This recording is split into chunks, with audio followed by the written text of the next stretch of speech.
Schrodinger की बिल्ली, नाम तो जरूर सुना होगा। यकीनन साइंस का सबसे मशहूर थॉट एक्सपेरिमेंट। एक ऐसी बिल्ली जो एक ही वक्त पर जिंदा भी है और मरी हुई भी। मतलब ये ख्याल ही अपने आप में कितना अजीब है ना? लेकिन क्या हो अगर मैं ये कहूँ कि ये जो इतनी मशहूर बात है ना कि बिल्ली जिंदा भी है और मरी भी, वो असल में एक बहुत बड़ी गलत फहमी है। असलियत तो इससे कहीं ज्यादा गहरी और सच कहूँ तो और भी ज्यादा हैरान करने वाली है। तो चलिए पहले इस एक्सपेरिमेंट के सेटअप को समझते हैं। इरविन श्रोडिंगर ने एक सिचुएशन सोची। कल्पना कीजिए एक बंद बक्से की, जिसके अंदर एक बिल्ली है और उसी बक्से में एक छोटा सा, बहुत छोटा सा रेडियो एक्टिव एटम भी है। अब खेल ये है कि अगर वो एटम टूटता है यानी डीके होता है तो एक जहर की शीशी फूट जाएगी और बिल्ली मर जाएगी, और अगर एटम नहीं टूटता तो बिल्ली जिंदा रहेगी। अब देखिए, हमारी आम सोच, हमारा जो रोज का तजुर्बा है, वो क्या कहता है? यही कि बिल्ली या तो जिंदा होगी या मर चुकी होगी, हमें बस पता नहीं है। सीधी सी बात है। लेकिन क्वांटम मैकेनिक्स की जो पॉपुलर समझ है, वो कुछ और ही कहानी सुनाती है।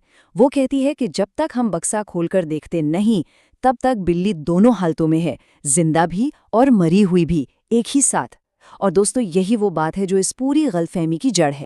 तो फिर असली जवाब है क्या? इस पहेली को सुलझाने के लिए हमें श्रोडिंगर के दिमाग से निकलकर एक असली लैब में चलना होगा। एक ऐसे एक्सपेरिमेंट को देखना होगा जो क्वांटम दुनिया की असली और थोड़ी अजीब हकीकत हमारे सामने रखता है। और वो मशहूर एक्सपेरिमेंट है डबल स्लिट एक्सपेरिमेंट। समझिए कि ये क्वांटम मैकेनिक्स के दिल की धड़कन है। जरा सोचिए, आप एक एक करके कंचे फेंक रहे हैं एक दीवार की तरफ जिसमें दो पतली पतली दरारें हैं। आप क्या उम्मीद करेंगे? यही ना कि कंचे उन दरारों के ठीक पीछे दो लाइनों में जमा हो जाएंगे। बिल्कुल सीधा सा हिसाब है। लेकिन जब साइंटिस्ट यही काम इलेक्ट्रॉन्स के साथ करते हैं तो नतीजा देखकर होश उड़ जाते हैं। उन्हें दो लाइनें नहीं, बल्कि एक अजीब सा पैटर्न मिलता है, इंटरफेरेंस पैटर्न। ठीक वैसा जैसा पानी की लहरें बनाती हैं। अब सवाल यह है कि एक पार्टिकल, एक कण, लहरों जैसा बर्ताव कैसे कर सकता? तो बस इस पहेली को सुलझाने के लिए साइंटिस्ट ने जासूसों की तरह हर लॉजिकल एंगल से इसे परखा। चलिए हम भी उनके साथ इस तहकीकात का हिस्सा बनते हैं और देखते हैं कि उन्हें क्या मिला। अच्छा, तो पहली और सबसे सीधी संभावना क्या हो सकती है? शायद सारे के सारे इलेक्ट्रॉन्स सिर्फ पहली वाली दरार यानी स्लिट 1 से गुजरे हों। बिल्कुल लॉजिकल सवाल है। अगर ऐसा सच होता तो स्क्रीन पर हमें सिर्फ एक लाइन मिलनी चाहिए थी, ठीक पहली स्लिट के पीछे।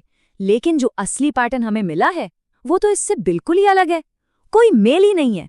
तो मतलब साफ है, ये थियरी गलत है। पहली संभावना खारिज। ठीक है, पहला रास्ता तो बंद हो गया। तो अब दूसरी लॉजिकल बात क्या हो सकती है? यही कि कुछ इलेक्ट्रॉन पहली स्लिट से गए होंगे और बाकी दूसरी से। 50-50। ये तो बिल्कुल कॉमन सेंस वाली बात लगती है ना? अगर ये बात सही होती तो स्क्रीन पर हमें दो सीधी साधी लाइनें मिलनी चाहिए थी। लेकिन फिर से, असल में जो हमें मिला है वो लहरों वाला अजीब सा पैटर्न। वो तो इससे जरा भी मेल नहीं खाता। मतलब ये भी गलत। अब तो पहेली और भी उलझ गई। हमारा जो कॉमन सेंस है, हमारी जो लॉजिक है, वो यहाँ आकर पूरी तरह फेल हो रही है। और जब लॉजिक के सारे दरवाजे बंद हो जाएं, तब हमें एक ऐसे जवाब को अपनाने के लिए तैयार रहना पड़ता है जो हमारी सोच के, हमारी इंट्यूशन के बिल्कुल परे हो। और वो जवाब है क्वांटम सुपरपोजिशन। अब ये कोई जादू नहीं है। इसका मतलब ये नहीं है कि इलेक्ट्रॉन टूटकर दो हिस्सों में बट गया। नहीं, इसका मतलब है कि इलेक्ट्रॉन एक बिल्कुल ही नई तरह की अवस्था में है। एक ऐसी अवस्था जिसमें वो दोनों स्लिट से एक साथ गुजरने की हालत में है। एक ऐसे तरीके से जिसे समझाने के लिए हमारे पास शब्द ही नहीं है।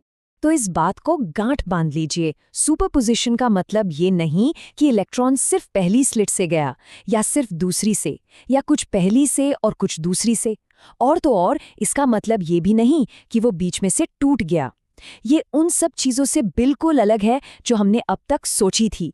ये कुछ बिल्कुल नया है। सच तो ये है कि ये जो क्वांटम बिहेवियर है, ये हमारी भाषा और हमारी कल्पना की पहुंच से ही बाहर है। हम अपने रोजमर्रा के शब्दों या तस्वीरों से ये बता ही नहीं सकते कि वो असल में कर क्या रहे हैं। तो सवाल उठता है कि अगर इलेक्ट्रॉन इस अजीब सुपरपोजिशन की हालत में है, तो फिर क्या होता है जब हम उसे देखने की कोशिश करते हैं, जब हम ये पता लगाने की कोशिश करते हैं कि भाई वो आखिर गया किस रास्ते से। जैसे ही साइंटिस्ट ये पता लगाने के लिए वहां एक डिटेक्टर लगाते हैं, मान लीजिए एक लाइट सोर्स, तो एक कमाल की चीज होती है। वो जो लहरों वाला इंटरफेरेंस पैटर्न था ना, वो गायब हो जाता है और उसकी जगह हमें वही 2 सीधी लाइनें मिल जाती हैं जिनकी हम शुरू से उम्मीद कर रहे थे। अब यहाँ सबसे जरूरी बात समझने वाली है। इसका ये मतलब बिल्कुल नहीं है कि हमारे देखने से या हमारी चेतना से हकीकत बदल गई। नहीं, इसका मतलब है कि डिटेक्टर के साथ जो फिजिकल इंटरैक्शन हुआ, जैसे कि लाइट का एक कण जब इलेक्ट्रॉन से टकराया, उस टक्कर ने सुपरपोजिशन की हालत को तोड़ दिया और इलेक्ट्रॉन को मजबूर कर दिया कि वो कोई एक रास्ता चुन ले। और ये मत सोचिएगा कि ये सब बस लैब में होने वाली कोई अजीबोगरीब चीज है। नहीं, सुपरपोजिशन तो हमारी दुनिया की, हमारी हकीकत की बुनियाद है।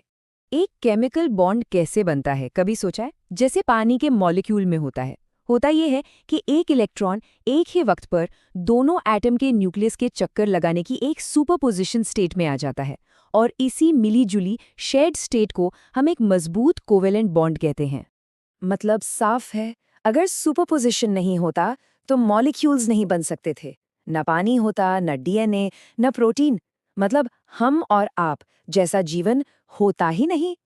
ये जो अजीब सी लगने वाली क्वांटम चीज है ना, यही हमारे होने की, हमारे वजूद की बुनियाद है। तो अब हम वापस श्रोडिंगर की बिल्ली पर आते हैं। वो बिल्ली जिंदा और मरी हुई दोनों एक साथ नहीं थी। वो एक सुपरपोजिशन की हालत में थी, एक ऐसी हालत जिसे शब्दों में बयान नहीं किया जा सकता। और ये हमें एक बहुत गहरे सवाल के साथ छोड़ जाता है। हमारी इस हकीकत में और कौन-कौन सी ऐसी बातें छिपी हैं जिन्हें समझने के लिए शायद हमारे पास ना तो शब्द है और ना ही सोच।